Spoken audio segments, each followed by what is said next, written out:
Assalamu alaikum viewers, I am Samiullah Khan and you are watching Language TV। viewers, हमारा आज का topic है biography of Walt Whitman, जिनका original name था Walter Whitman. इनका name बाद में वाल्ट विटमैन इसलिए पड़ गया क्योंकि इनके वालिद का नाम वाल्टर विटमैन था, तो ये तफरीक कायम रखने के लिए इनको वाल्ट विटमैन कहा गया।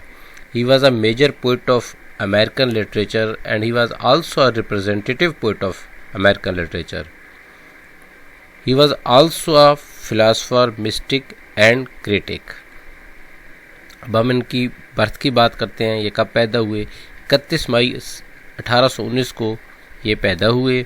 इनकी जो जाए पैदाइश है, बर्थ प्लेस, वो है long island, New York, United states. इनकी डेथ कब हुई? 26 मार्च 1892 को इस दार फ़ानी से कूच कर गए। डेथ के वक्त इनकी एज थी 72 years. Place of death Camden, New Jersey, United States. वहाँ इन्होंने एक मकान परचेज़ कर रखा था, उसमें इनकी वहाँ डेथ हुई और तकरीबन वहाँ 3 से 4 साल से ये अपने रूम तक ही महदूद होकर रह गए थे। उनके वर्क्स पे विलियम डी ओकॉनर ने जो है बतौर क्रिटिक काम किया है। वो इनको गुड ग्रे पोइट कहा करते थे। Walter Whitman harmonise romanticism and realism. Basically तो इनकी पोइट्री का जो वर्क है वो रोमांटिक ही है, लेकिन इन्होंने हार्मोनाइज किया है रोमांटिसिज्म और रियलिज्म को। अब इनके वालिद का नाम हम थोड़ा सा जानें तो वाल्टर विटमैन था, जिनको बाद में वाल्टर विटमैन सीनियर कहा गया ताकि इन दोनों के नाम में, बाप बेटे के नाम में डिस्क्रिमिनेशन की जा सके। वाल्टर विटमैन सीनियर क्या करते थे? लेबरर थे, कारपेंटर थे और हाउस बिल्डर थे। वाल्ट विटमैन की मदर का नाम लूसिया वैन वेस्लर विटमैन था और ये डिवोट मेकर थी, कॉकर थी। उसके बाद वाल्ट विटमैन का, जिस तरह हमने आपको पहले नेम बताया है, वाल्टर विटमैन का निक नेम वाल्ट और बाद में फिर वाल्ट विटमैन ये मशहूर हो गए। बारो profession he was poet, journalist, essayist, typesetter etcetera. इन्होंने अपने वालिद के साथ भी काम किया है। किसी भी शायर की ज़िंदगी की बायोग्राफी जानने के लिए उसके ईरा या उसके पीरियड को देखना पड़ता है और सेंचुरी देखनी पड़ती है। तो उसके लिए हम अगर वाल्ट विटमैन की देखें तो 19वीं सेंचुरी में इनका जन्म हुआ था। इनकी नेशनैलिटी अमेरिकन थी। बिलविड, इनकी जो बिलविड थी वो एन गिलक्रिस्ट थी, लेकिन ये अनमैरिड रहे, जिस तरह दुनिया के बाकी शायर भी काफ़ी हद तक अनमैरिड ही रहते हैं। ये टोटल 11 मेंबर्स ऑफ फैमिली थे। He was second of 9 children. माँ बाप के अलावा 9 बहन भाई थे ये, जिनमें इनका नंबर दूसरा था। इनके फादर जो है अंग्रेज़ थे। His father Walter Whitman Sr. was an Englishman, while his mother was from a Dutch family। 1822 को इनकी फैमिली ब्रुकलिन से मूव टू ब्रुकलिन चली गई, where he got schooling from 1825 to 1830। 11 साल की उम्र में फिर इन्होंने स्कूलिंग छोड़ दी। At the time of migration Walt was just 2 years old। जब माइग्रेशन इनके घर वालों ने ब्रुकलिन की तरफ की तो इनकी उम्र जस्ट 2 से 3 साल के दरमियान थी और इन्होंने 11 साल की उम्र में स्कूल छोड़ दिया था। और फिर स्कूल छोड़ने के बाद इन्होंने क्या क्या किया? He was an office boy for a doctor's office, law office, before becoming an apprentice printer at a newspaper paper.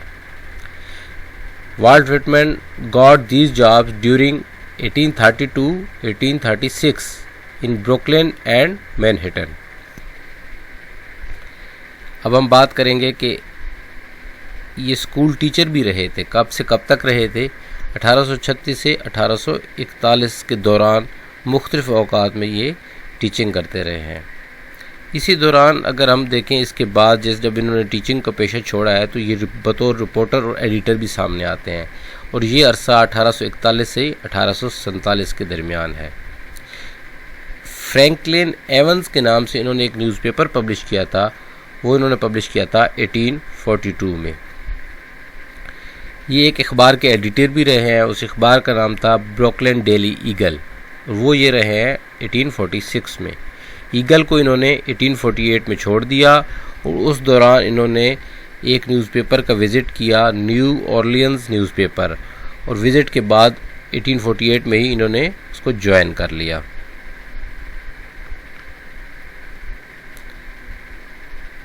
एक जर्नल भी इनकी ज़िंदगी में आया, अ ब्रुकलिन फ्री मैन। इस जर्नल को इन्होंने 1849 में ज्वाइन किया। अब अगर थोड़ी सी इनकी ज़िंदगी की बात की जाए, इनका यानी कि पहला न्यूज़पेपर कौन सा था, तो पहला न्यूज़पेपर लॉन्ग आइलैंड पैट्रियट था जिसमें इन्होंने काम किया।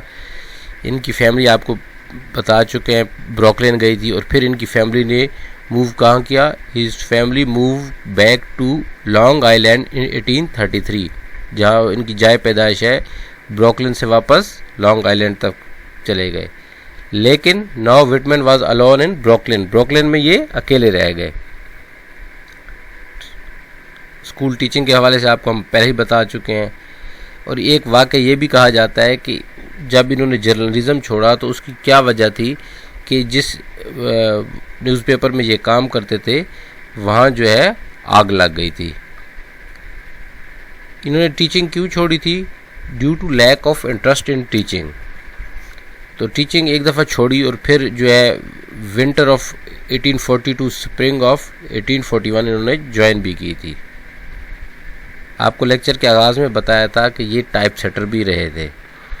टाइप सेटर कब से कब तक रहे थे? Started work in New York as a freelance writer and typesetter 1841। अच्छा, अब आपका क्वेश्चन ये हो सकता है कि फ्री लांस राइटर क्या होता है? फ्री लांस राइटर आज भी हैं।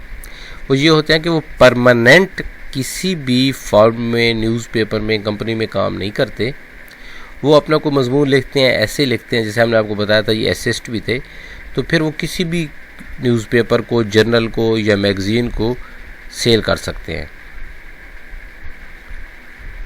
इन्होंने फिर 1841 से 1851 के दरमियान मुख्तलिफ पोएम्स कंपोज की, जो बाद में इनके वर्क लीव्स ऑफ ग्रास में पब्लिश भी हुई।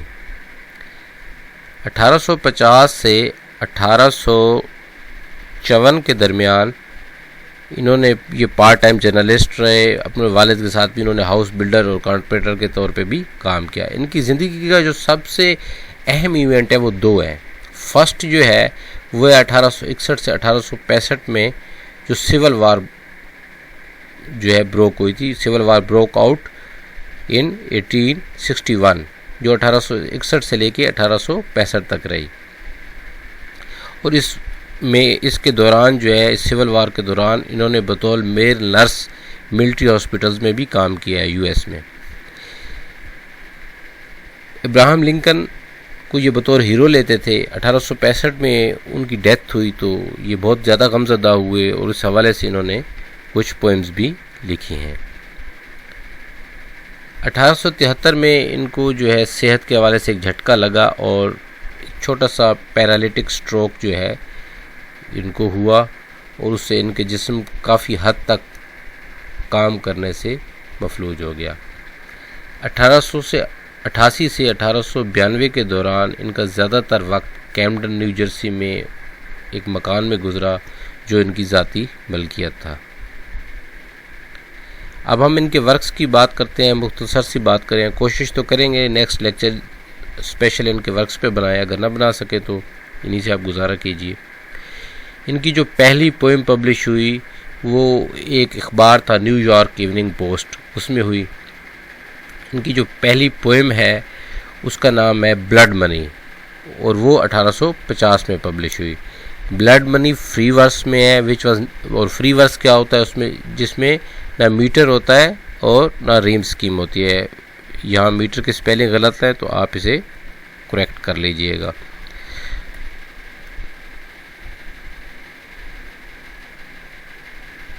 फ्रेंड्स, मुझे थोड़ा सा सांस का इशू है इसलिए थोड़ा सा ना बीच में मैं रुक जाता हूँ। लीव्स ऑफ ग्रास इनका बहुत फेमस वर्क है। इसका फर्स्ट एडिशन पब्लिश हुआ था 4 जुलाई 1855 को और उस दिन पब्लिश हुआ था जिस दिन अमेरिका का इंडिपेंडेंस डे था, यानी कि यौम आज़ादी था। लीव्स ऑफ ग्रास क्या है? इज़ एन अमेरिकन एपिक है। It is a collection of 12 poems written in a bold new style and contains a sex related metaphors. इसमें सेक्स रिलेटेड मेटाफर्स की बहुतात है। और वो जो वाल्ट विटमैन थे वो सेक्स को बड़े डिफरेंट वे से प्रोड्यूस करते हैं, हर जगह उसको सेंटिमेंटल नहीं प्रोड्यूस करते। आप इनकी पोइट्री पढ़ेंगे तो आप पॉसिबल है कन्विंस हो जाए इनके वे ऑफ राइटिंग से, और पॉसिबल है कि आप इंतहा के मुखालिफ हो जाएं इनके। After 7 days of this publication, his father Walter Whitman Sr. died on 11 July 1855.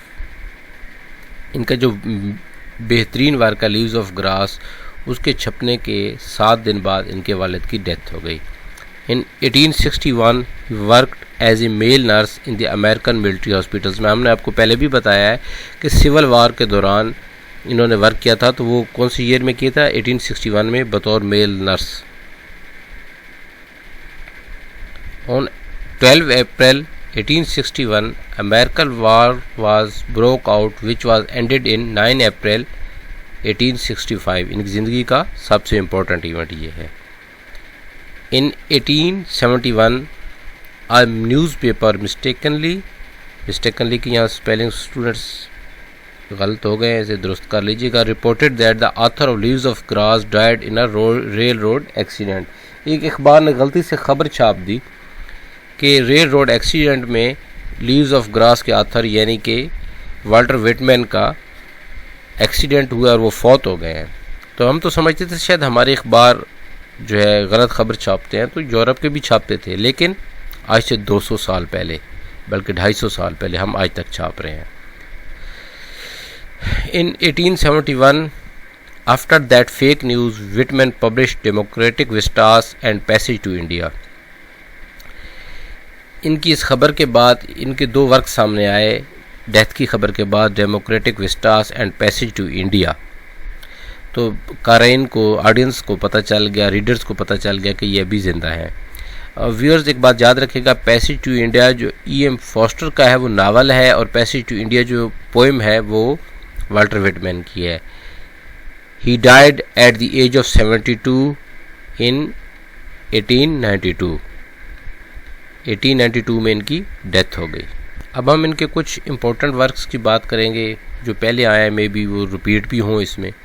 The first novel of Whitman was published in 1842। इनका पहला नावल जो है 1842 में पब्लिश हुआ था। Franklin Evans or the inebriate a tale of the times, ये इनके novel का नाम था। इनकी पोएम जो है पहली, हमने आपको पहले पोएम बताई थी 1850 में जो पब्लिश हुई है फर्स्ट पोएम, तो वो फर्स्ट पोएम थी। फर्स्ट नावल जो है वो 1842 में पब्लिश हुआ था। फर्स्ट पोएम आपको पहले बता चुके हैं 1850 में पब्लिश हुई है जो फ्री वर्स में थी। इनको father of the English free verse भी कहा जाता है।